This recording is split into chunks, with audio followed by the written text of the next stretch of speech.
Fellow knitters, are you tired of guessing patterns and ending up with a tangled mess? Well, you're in the right place. In this lesson, we're going to break down every step of a knitting pattern with simple explanations that will have you knitting with confidence in no time. First, let's talk about the basics. A knitting pattern is like a recipe for a sweater, scarf, or anything else you can imagine. It tells you exactly what to do, stitch by stitch. But it can seem confusing at first glance. Don't worry, we'll decode it together. Every pattern starts with information about the yarn, needles, and gauge. The yarn tells you what kind of fiber to use, and the needle size tells you what size needles to use. Gauge is crucial. It tells you how many stitches and rows you need to create a specific size of fabric. Next, the pattern will show you the stitches involved. You'll likely encounter knit and purl stitches, but there are countless more. Don't worry about understanding every stitch at once. We'll focus on the essentials.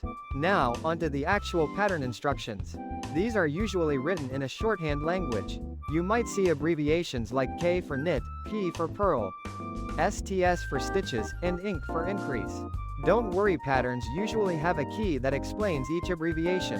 The pattern will tell you how many stitches to cast on. Casting on is how you get your stitches onto the needle. Then, it'll tell you the order of your stitches. This is where the magic happens.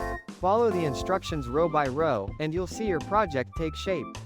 If the instructions say, knit 1, purl 1, that is exactly what you do. Pay attention to repeats. Patterns often have sections that repeat. Sometimes a pattern will say, repeat from 2. This means you work the stitches between the asterisks multiple times. This is common, so don't be surprised. Also, pay attention to the end of the instructions. As you're knitting, keep track of your rows. Use a row counter or simply mark them down on a piece of paper. This will help you stay on track and avoid mistakes. If you get stuck, don't panic. Double check the instructions, look for online tutorials, and ask for help from fellow knitters. Also, always check the recommended size. Once you've finished knitting, it's time to bind off your stitches. Binding off secures your work and prevents the stitches from unraveling. And there you have it. You've successfully followed a knitting pattern. Knitting patterns might seem intimidating, but they are your best friend. With practice, you'll become more confident in reading and following them.